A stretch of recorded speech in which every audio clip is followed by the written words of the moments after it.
ஒரு நபித்தோழர் அப்துல்லா இப்னு ஜஹஷ் ரலியல்லாஹு அவர்கள்.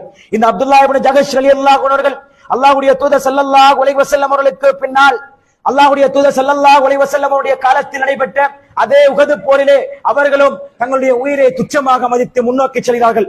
அப்படி செல்லக்கூடிய நேரத்தில் அல்லாஹ்விடத்தில் வித்தியாசமான ஒரு பிரார்த்தனையை பிரார்த்திக்கிறார்கள். மிக சுருக்கமாக சொல்கிறேன். எப்படிப்பட்ட பிரார்த்தனை தெரியுமா? யா அல்லாஹ், அல்லாஹும்ம ர்ஸுக்னி கதன் ரஜுலன் ஷதீதன். நாளை நான் ஒரு யுத்தத்திற்காக வேண்டி செல்ல இருக்கிறேன். அந்த யுத்தத்திலே ரஜுலன் ஷதீதன், என்னை விட மிக பலமான ஒருவனை நான் எதிர்கொள்ள வேண்டும். அந்த பலமான ஒருவனை நான் கொலை செய்ய வேண்டும். யா அல்லாஹ், நான் கொலை செய்ததன் பின்னால் இன்னும் ஒரு அடியான் வர வேண்டும். ரஜுலன் ஷதீதன், அவன் நோஞ்சான் அல்ல, இயலாதவன் அல்ல, கஷ்டப்பட்டவன் அல்ல, அவனும் புலமிக்கவனாக இருக்க வேண்டும். அவனை நான் கொலை செய்ய எத்தனிக்கும் போது அவன் என்னை கொலை செய்ய வேண்டும். யா அல்லாஹ், அந்த சந்தர்ப்பத்தில் அவன் என்னை ஒரேடியாக கொலை செய்துவிடக் கூடாது. என்னுடைய காதையும் என்னுடைய மூக்கையும் அவன் அறுத்து விட வேண்டும். என்னுடைய காதையும் என்னுடைய மூக்கையும் அவன் அறுத்து விட வேண்டும். யா அல்லாஹ், யாரை மறுமையினுடைய நாளிலே நீ வாக்களித்தாயே, யாரெல்லாம் எப்படி எப்படி மறைக்கிறார்களோ அவர்கள் எல்லாம் அப்படித்தான் எழுப்பப்படுவார்கள் என்று இஹ்ராத்தோடு இருந்தவர்கள் எல்லாம் இஹ்ராத்தோடு தல்பியா சொன்னவர்களாக எழுப்பப்படுவார்கள்.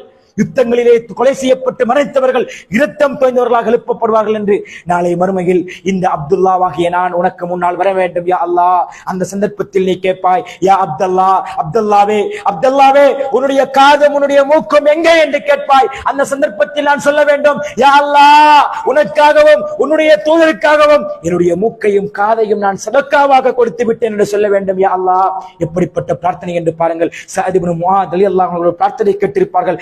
சொல்கிறேன், அந்த பிரார்த்தனையை விட இந்த பிரார்த்தனை சிறப்பானது என்று சஅத் இப்னு முஆத் ரலியல்லாஹு அன்ஹு அவர்கள் சொல்கிறார்கள். அன்புக்குரியவர்களே, அல்லாஹ்வுடைய தூதர் ஸல்லல்லாஹு அலைஹி வஸல்லம் அவர்கள் அடுத்த நாள் யுத்தம் முடிந்ததன் பின்னால் சஹாபாக்கள் எல்லாம் பார்த்து விட்டு வர ஒரே ஒரு ஜனாசா மாத்திரம் குப்புற கிடக்கிறது. அந்த ஜனாசா யார் என்று பார்த்துக் கொள்ளவில்லை. சஅத் இப்னு முஆத் திருப்பி பார்த்து விட்டு சொல்கிறார், யா ரசூலல்லாஹ், இது அப்துல்லா இப்னு ஜஹஷ்தான். இவர்தான் நேற்று இப்படிப்பட்ட ஒரு பிரார்த்தனையை கேட்டார். திருப்பி பார்த்தால் சுப்ஹானல்லாஹ், அவர் மரணித்திருக்கிறார். அவருக்கு காதும் கிடையாது, மூக்கும் கிடையாது. திரும்பி பார்த்தால் ஒரு கயிற்றிலே அவருடைய காதும் மூக்கும் தொங்கிக் கொண்டே இருக்கிறது. அன்புக்குரியவர்களே, ஈமானின் பெருமதியை உணர்ந்தார்கள். நாளை மறுமையில் நான் கொலை செய்யப்பட்டவனாக ஷஹீதுடைய அந்தஸ்தில் தான் எழுப்பப்பட போகிறேன் என்பது எனக்கு நன்றாக தெரியும். இருந்தாலும் கூட வித்தியாசமானவனாக அந்த இடத்தில் எழுப்பப்பட வேண்டும் என்று அவர்கள் நினைத்தார்கள்.